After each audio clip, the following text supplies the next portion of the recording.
Bonjour et bienvenue dans ce webinaire proposé par HPE. Aujourd'hui, nous allons vous parler de solutions SDN, Software Defined Network, en data center et vous présenter la solution Composable Fabric d'HPE.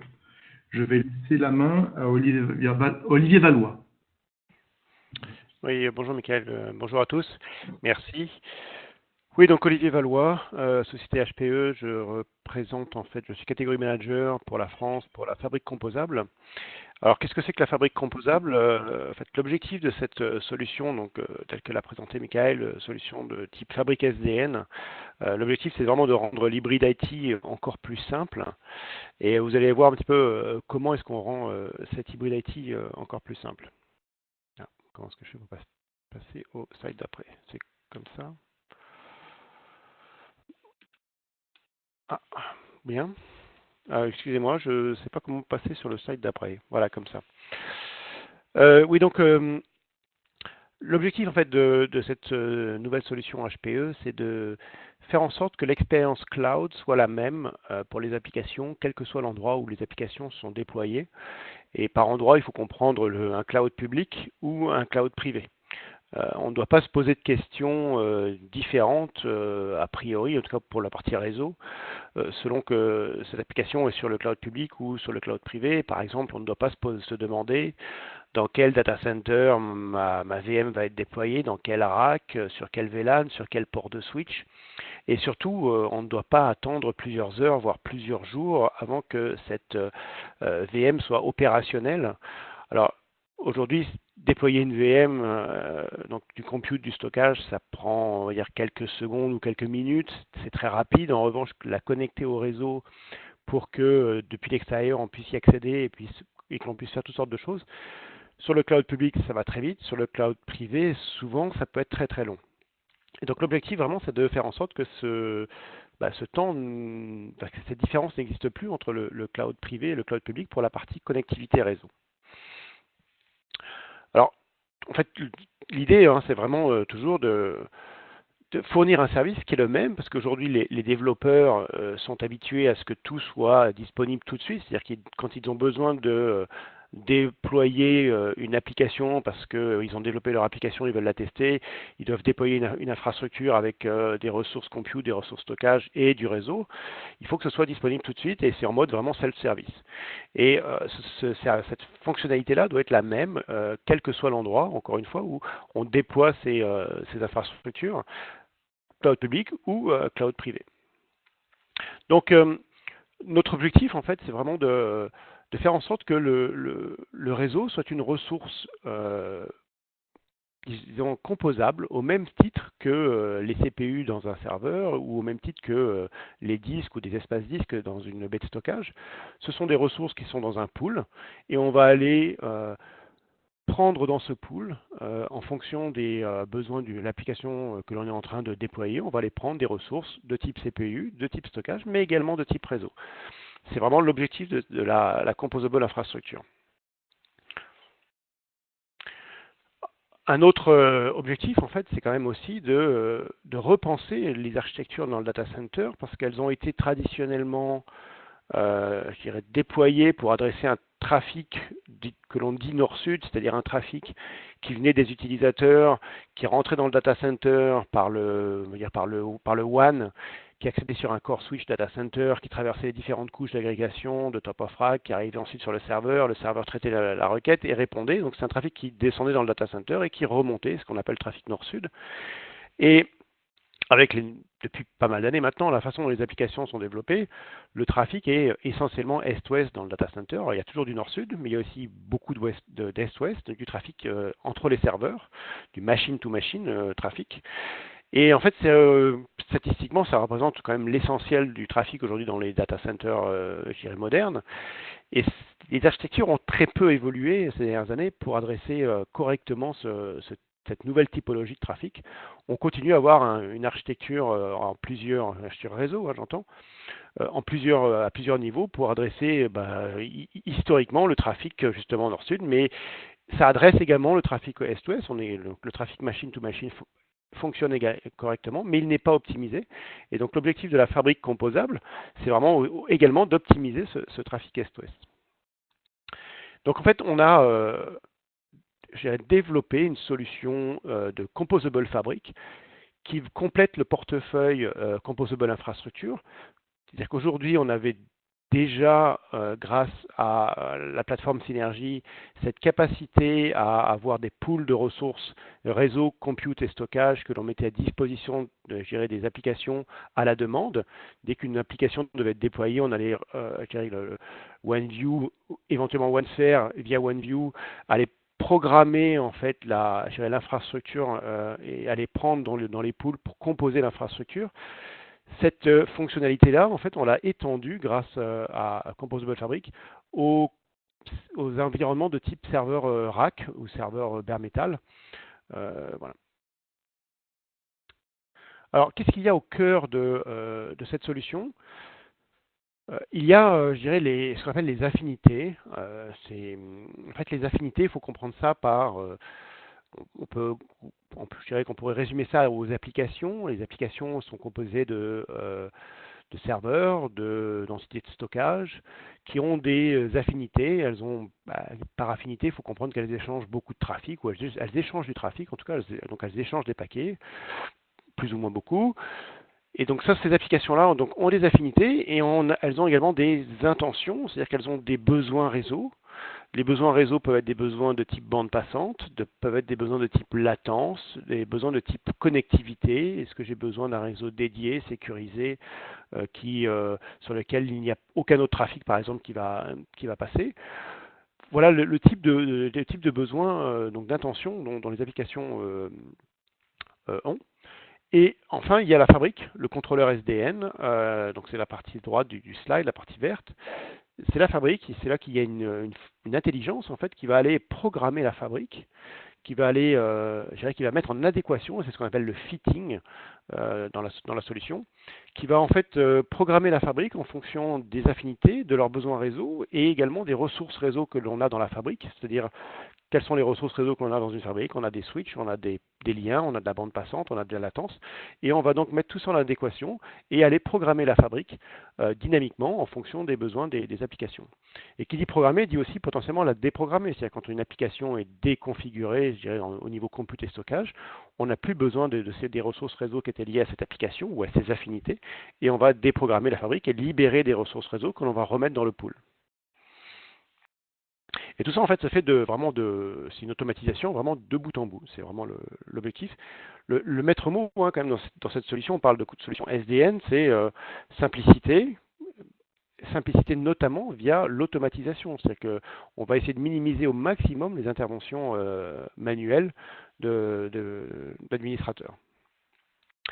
Alors, autre innovation de la solution, et c'est là qu'on voit je mentionnais le fait qu'on a développé une solution qui est optimisée pour le trafic Est-Ouest.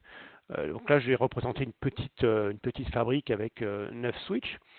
On se rend compte là sur ce schéma-là qu'il n'y a pas de switch d'agrégation, de ce qu'on appelle des spine switch.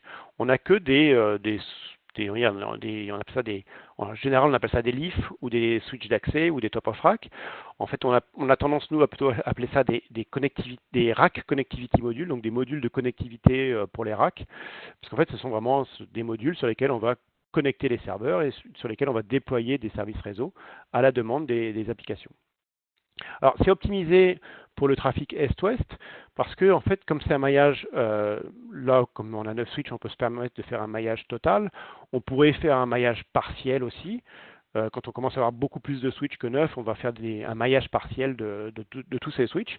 Et on voit, en fait, on a par exemple entre le switch 6 et le switch 2, ou le Rack Connectivity Module switch et le 2, on a un lien direct 100 Go, c'est celui qui est représenté en rouge, mais on a également, grâce à ce maillage et au fait qu'on est capable d'aller programmer via le contrôleur SDN la fabrique vraiment en fonction des besoins, on va pouvoir être capable de dire j'ai besoin de plus que 100 Go, donc je vais aller prendre de la bande passante sur les autres liens qui sont disponibles, les autres liens verts qui sont disponibles, éventuellement en transitant via un autre switch, en fonction encore une fois de l'état d'utilisation de la matrice et l'état de disponibilité des ressources dans la matrice. Ce qui fait qu'au final, entre le switch 6 et le switch 2, on a jusqu'à 800 gigabits de bande passante dans ce cas particulier. Alors, si on représente un data center un peu plus gros, on va retrouver en fait là sur ce schéma des racks, avec dans les racks des serveurs. Au sommet des serveurs en rouge, ce sont justement ces racks connectivity modules, qui sont en fait les éléments réseau de la fabrique SDN, qui sont reliés entre eux.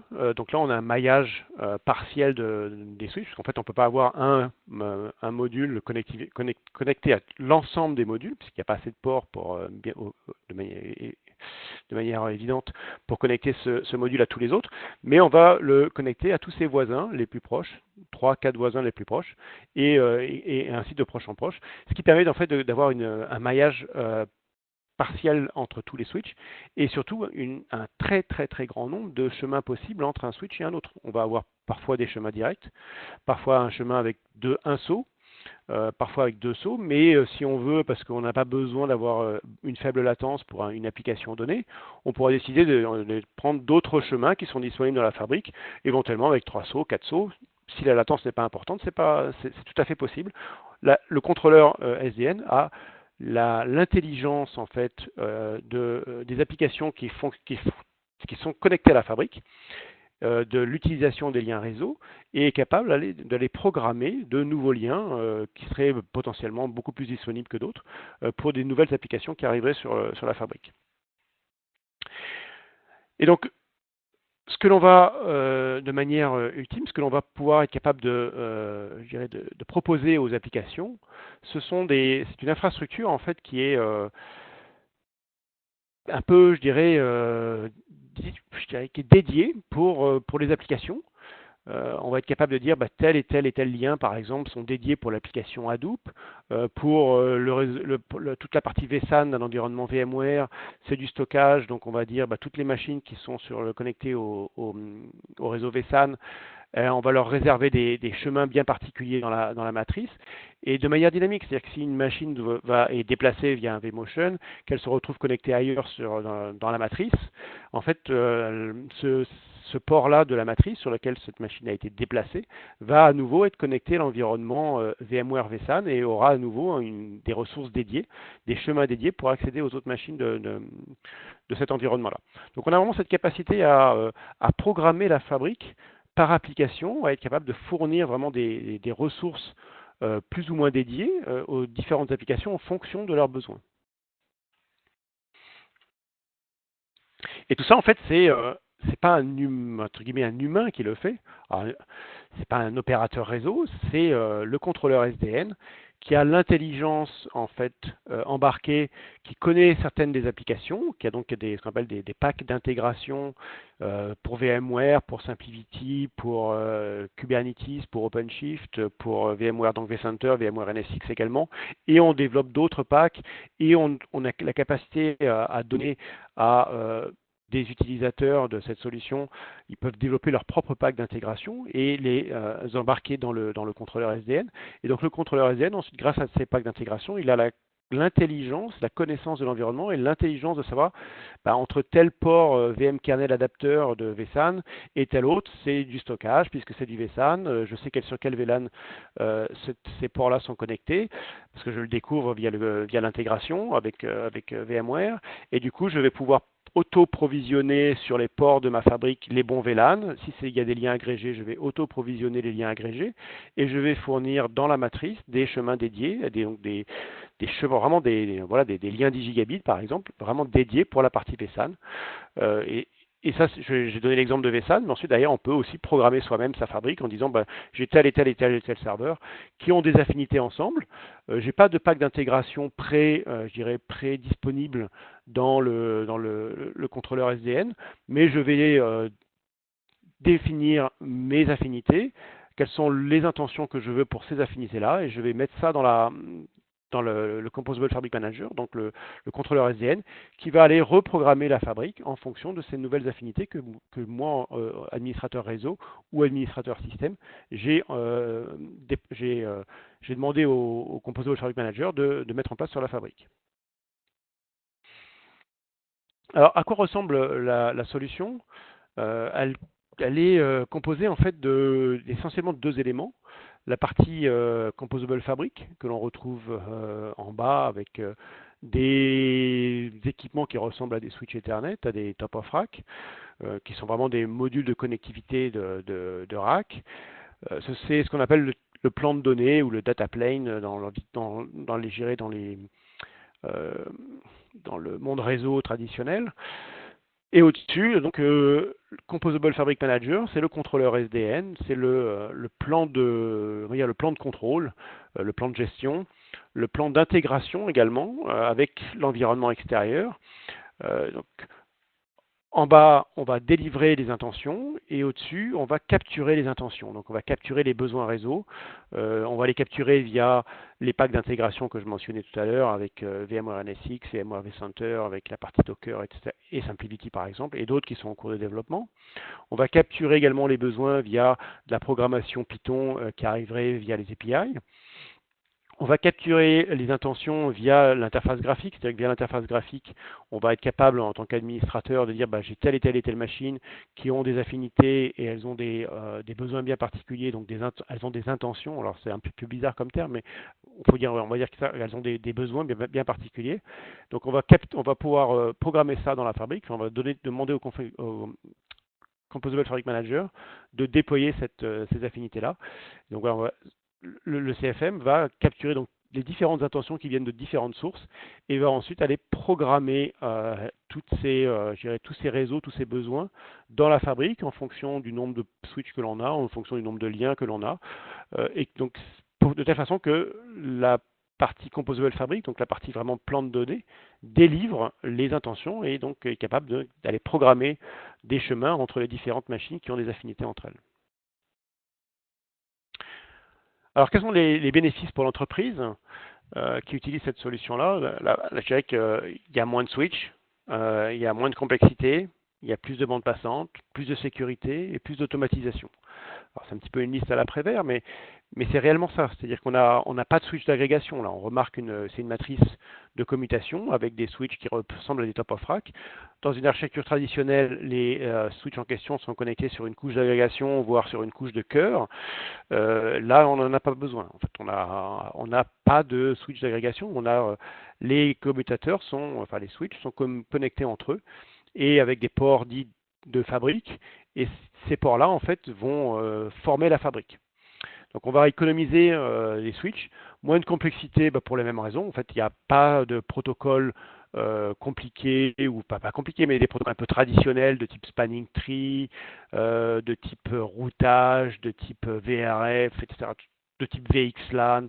Tout ça, on oublie. C'est vraiment une matrice de commutation dans laquelle on va programmer des chemins, on va les programmer des ASIC pour délivrer des services réseau aux différentes machines qui sont connectées sur la fabrique. C'est optimisé pour le trafic Est-Ouest par rapport aux architectures traditionnelles, encore une fois.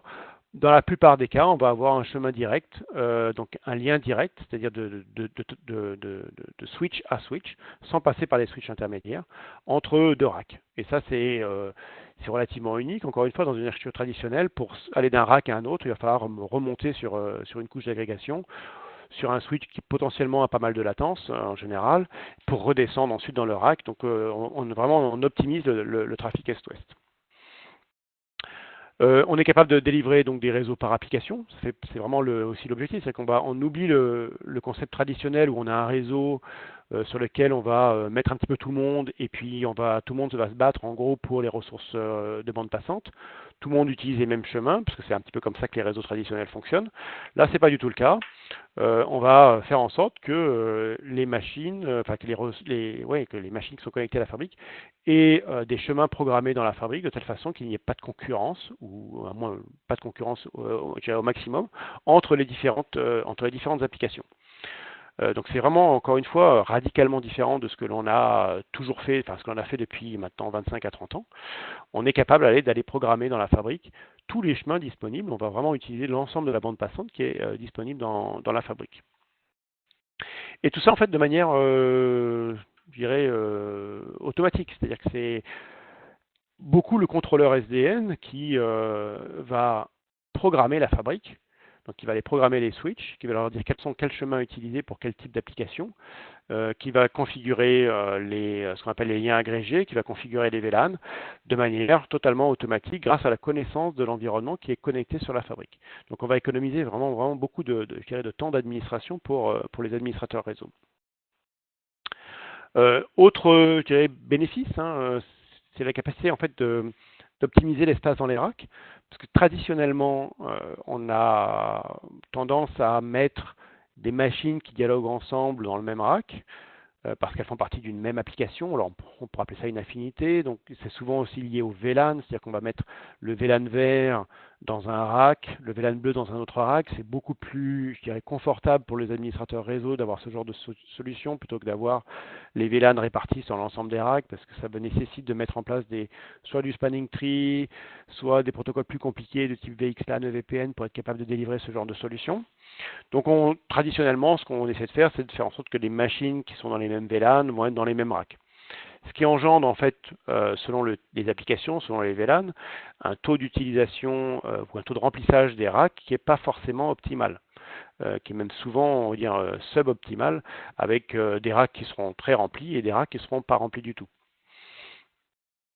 Avec la fabrique, déjà on peut remarquer qu'il n'y a plus de switch d'agrégation. Si on reprend le slide d'avant, il y avait des switches top of rack qui étaient connectés sur des agrégateurs, donc des switches qu'on appelle typiquement des spines ou des agrégateurs. Là, dans la solution Composable Fabric, les modules de connectivité sont connectés entre eux, forment une fabrique, et on va déployer dans les racks les VLAN, dans tous les racks, un petit peu comme on veut, et c'est en fait ce qui va, je dirais, la façon dont on peut remplir les racks, c'est plus du tout par VLAN, mais au contraire c'est par souci, je dirais, d'optimisation de l'espace dans les racks. On va pouvoir remplir le premier rack, puis le deuxième, puis le troisième, etc. Et au fur et à mesure quand on a besoin d'espace dans les racks, on rajoute des racks. On n'a pas besoin, je dirais, de pré-approvisionner beaucoup de racks et de les remplir au fur et à mesure des besoins avec une mauvaise utilisation de l'espace dans les racks à cause de ces contraintes qui viennent en général du réseau, même très souvent du réseau.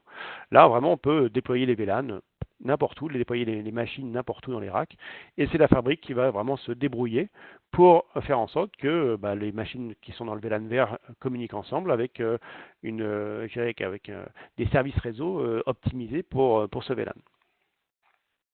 Ce qui engendre, bien sûr, comme on a la capacité à remplir les racks au fur et à mesure des besoins sans tenir compte de quelle application ce serveur délivre, dans quel VLAN il est, on peut vraiment optimiser au maximum l'utilisation de l'espace dans les racks, et donc ce qui peut engendrer des gains très significatifs pour l'IT.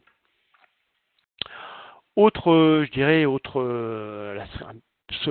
gros avantage de la solution, c'est la capacité en fait à donner des outils à l'administrateur serveur et en particulier l'administrateur VMware de voir ce qui se passe sur le réseau. Parce que traditionnellement, je dirais que les échanges entre l'administrateur VMware et l'administrateur serveur et l'administrateur réseau, c'est le réseau n'est pas automatisé, donc moi, mon infrastructure est déjà opérationnelle, mais je ne peux pas me connecter au réseau, ça ne ping pas parce que le réseau n'est pas configuré, le VLAN sur les switches Ethernet ne sont pas déconfigurés, ça prend du temps à être déployé. J'ai logué un ticket, mais j'attends toujours. Il me faut un nouveau VLAN sur le réseau, quand est-ce que ce VLAN va être déployé? Et quand ça ne marche pas, c'est un enfer parce qu'on ne sait pas concrètement où la VM est connectée sur le réseau. Il faut vraiment rentrer dans le détail de vCenter pour savoir derrière quelle interface physique une VM, interface physique d'un hyperviseur, une VM est réellement connectée. Et sur quel VLAN. Voilà. Donc je dirais que la connectivité réseau des virtual machines, c'est un vrai problème depuis pas mal d'années. Et donc ce qu'apporte la solution, grâce à l'intégration que je mentionnais avec notamment VMware, mais il y a la même intégration existe pour la partie container. On est capable de fournir La visibilité, c'est une fonctionnalité qui s'appelle Host View, donc visibilité haute, alors si on le traduit en français. Donc c'est la capacité en fait à montrer comment une VM est connectée au niveau réseau à l'intérieur de l'hyperviseur et également à l'extérieur de l'hyperviseur. Donc si on prend l'exemple sur le slide, on voit qu'une VM là, j'arrive pas à lire, mais la CentOS OS 7-3 qui se trouve au milieu à droite, elle est connectée sur un certain port groupe, sur un certain vSwitch, sur une certaine physical NIC, et on voit que ces physical NIC, donc en l'occurrence c'est les VMNIC 2 et VMNIC 3, ne sont pas connectés au réseau. Donc si effectivement on reçoit un appel comme quoi ça ne ping pas pour cette VM, c'est un petit peu normal, cette VM n'est pas connectée au réseau.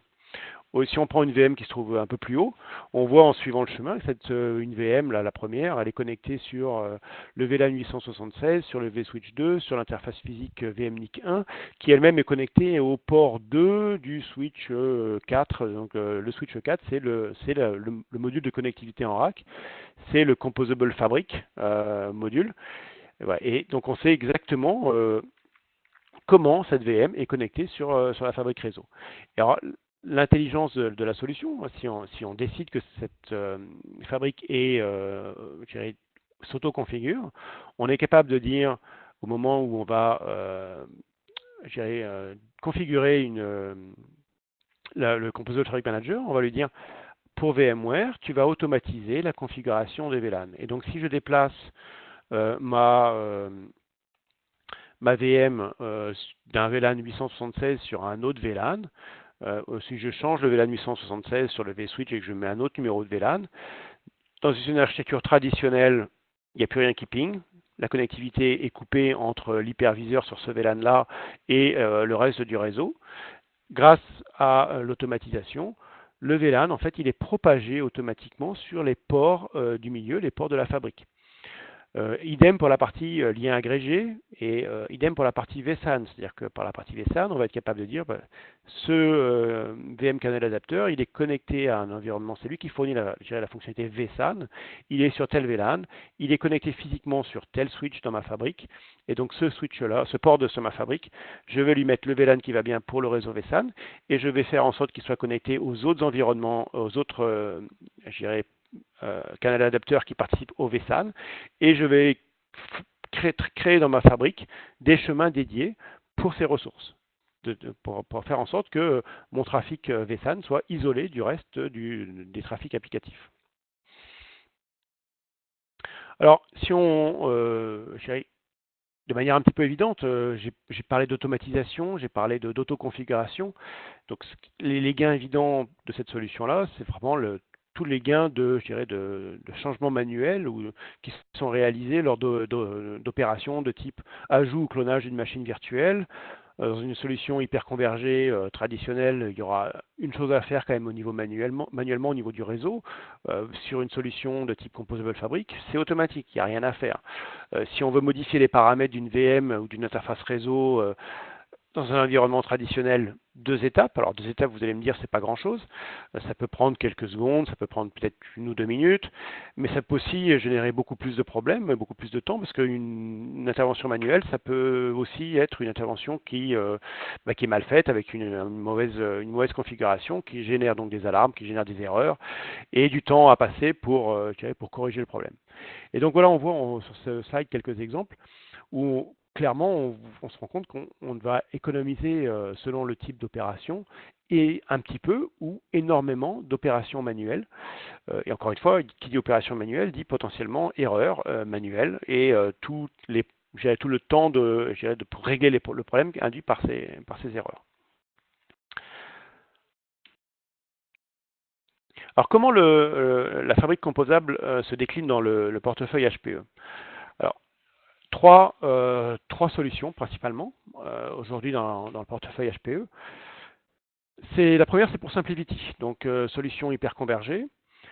SimpliVity qui fournit une solution hyper convergée pour la partie compute, pour la partie stockage, pour la partie déduplication, compression, donc vraiment une belle solution d'hyperconvergence. Et on va en fait rajouter dans cette hyperconvergence la partie réseau, c'est-à-dire que le réseau fait partie de la solution et il est lui-même hyper convergé. C'est-à-dire qu'on a vraiment une solution complète qui est pertinente à partir du moment où on a plus que 2 nœuds SimpliVity. Donc dès lors que l'on a 3 nœuds SimpliVity, on a besoin de ressources de type switch Ethernet, notamment 10 gigas pour les réseaux de stockage et de fédération SimpliVity. Et donc automatiquement, la fabrique, en fait, grâce aux intégrations SimpliVity et aux intégrations VMware, va être capable de découvrir tous les besoins réseau des nœuds SimpliVity et des hyperviseurs qui sont en fait déployés sur ces nœuds SimpliVity.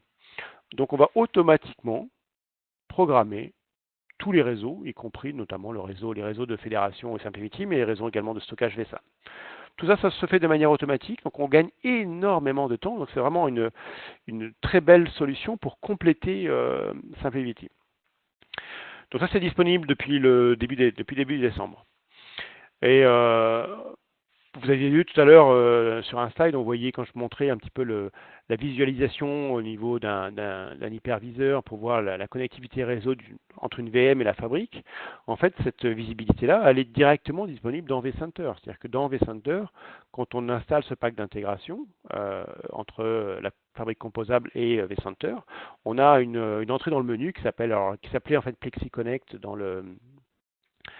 sur le slide, mais en fait qui va s'appeler HPE Composable Fabric Manager quand la solution sera disponible à partir du mois de février. Et ce menu dans le vCenter donne la visibilité de la fabrique, mais également de l'environnement réseau dans l'hyperviseur. Deuxième solution, Composable Cloud pour DL. Donc là, c'est vraiment on va compléter l'offre de Composable Cloud. Aujourd'hui, on savait très bien le faire avec Synergy. On a été capable en fait vraiment de fournir des ressources de manière de ressources compute, stockage et réseau. Donc on était capable de composer une infrastructure à la demande en utilisant ces 3 éléments-là dans un environnement de type Synergy, un environnement de type vraiment LAM. Grâce à Composable Cloud pour serveur DL, en fait, on est capable de proposer le même genre de service, donc en fait vraiment une sorte de rack de serveur qui est composable avec donc des ressources de type CPU, de type stockage, également de type réseau, qui sont programmables de manière dynamique à l'intérieur de ces racks. Cette solution-là disponible à partir de février 2019, donc le mois prochain, qui comprend donc des serveurs, qui comprend OneView, qui comprend le Composable Fabric Manager, qui comprend les modules de connectivité de rack Composable Fabric, qui comprend également InfoSite pour la partie serveur notamment, qui démarre avec un rack jusqu'à 3 racks. Ça, c'est en première étape, on est capable d'aller jusqu'à 3 racks.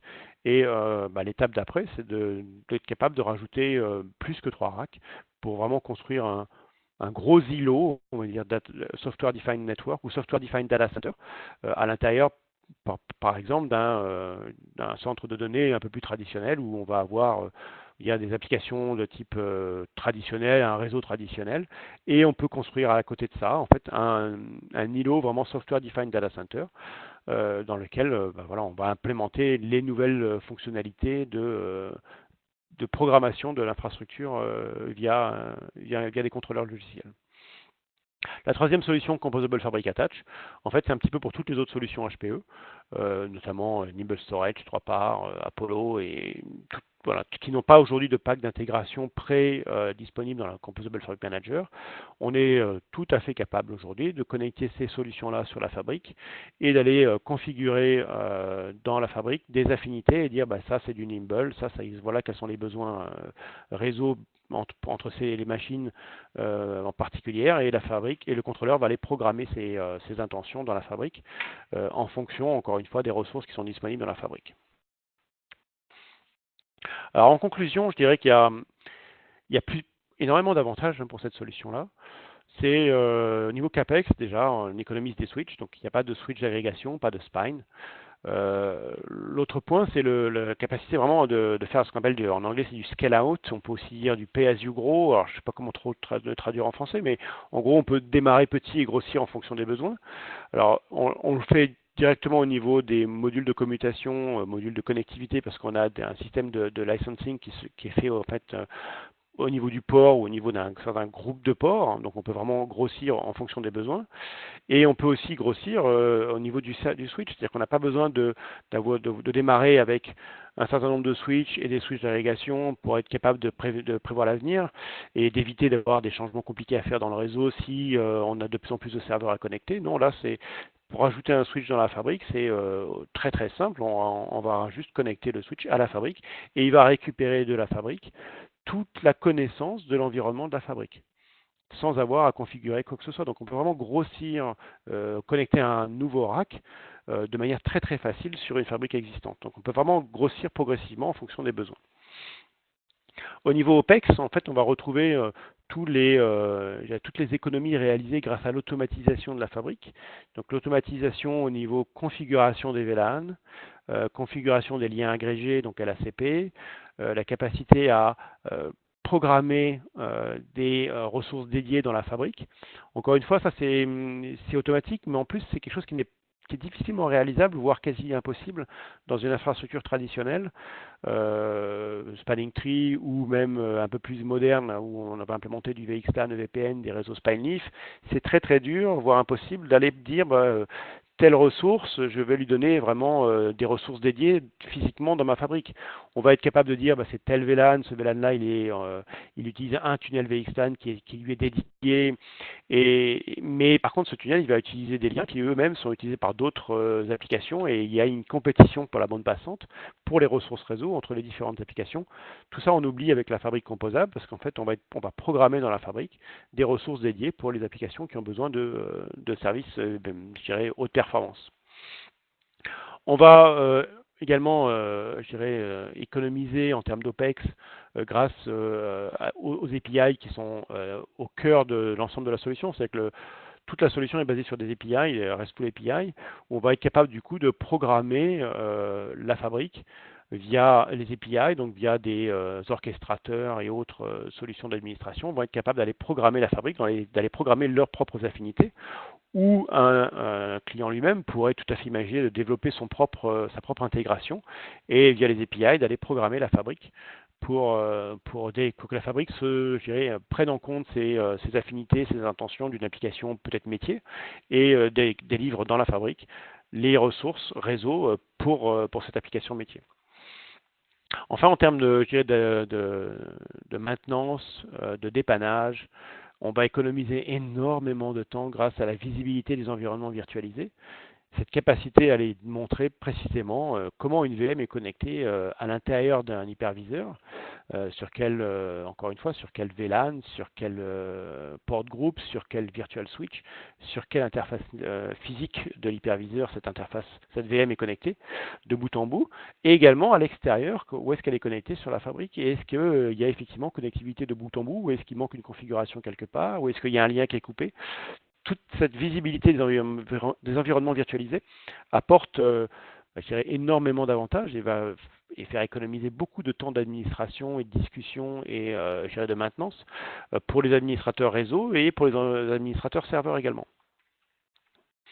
Enfin, en termes de performance, la solution, comme on a pu le voir, c'est une matrice de commutation avec donc une latence qui est optimale, c'est-à-dire que si on a besoin d'avoir un chemin dédié direct qui passe via aucun switch intermédiaire, dans la plupart des cas, on aura ce genre de chemin disponible, ou éventuellement, si on a une très grosse matrice, on passera peut-être par un switch intermédiaire, mais ça reste toujours optimal par rapport à des architectures traditionnelles pour lesquelles il va falloir traverser un leaf, un core switch de type spine qui en général est typiquement une grosse latence, et à nouveau un autre leaf, voire sur des très gros réseaux, il va falloir remonter encore d'une couche pour accéder à ce qu'on appelle des super spines ou des switch cœur. Donc là, on rajoute énormément de latence pour aller d'un rack à un autre. Performance également parce qu'on a une meilleure utilisation des liens, c'est-à-dire que le contrôleur SDN a une connaissance totale de la fabrique.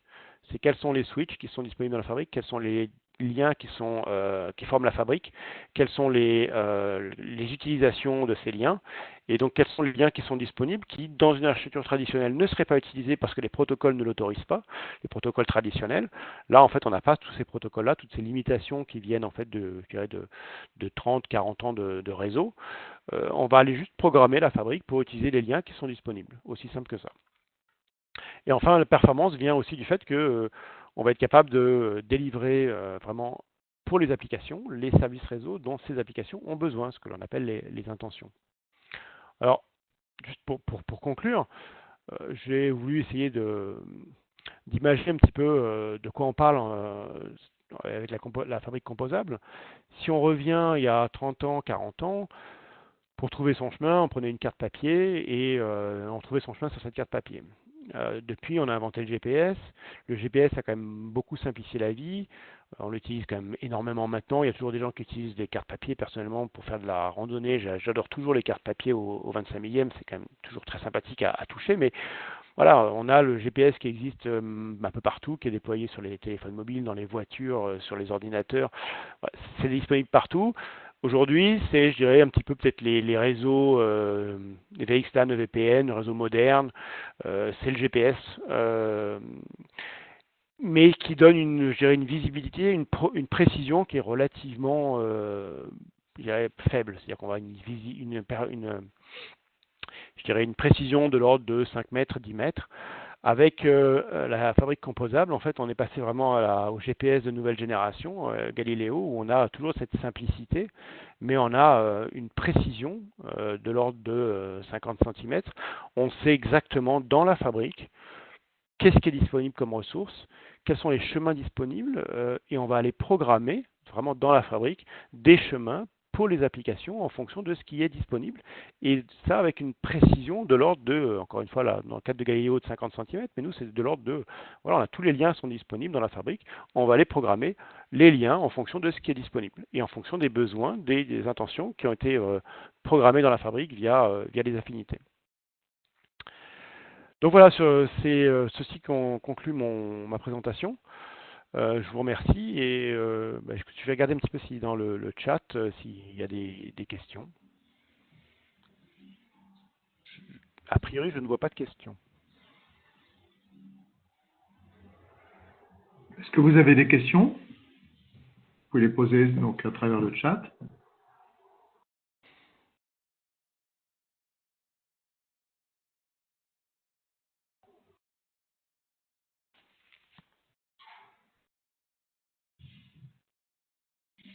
Je crois qu'il n'y a pas de questions. Ok, donc, parfait. De toute manière, on vous enverra un lien pour visualiser l'enregistrement de ce webinaire et les contacts chez HP. Peut-être une question. Attendez.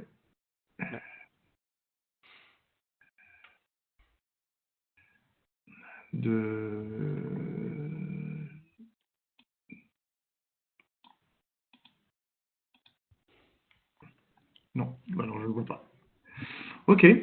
Donc, ok, merci à tous. Merci Michael pour cette organisation. Au revoir, bonne journée. Au revoir. Et bonne journée à tous.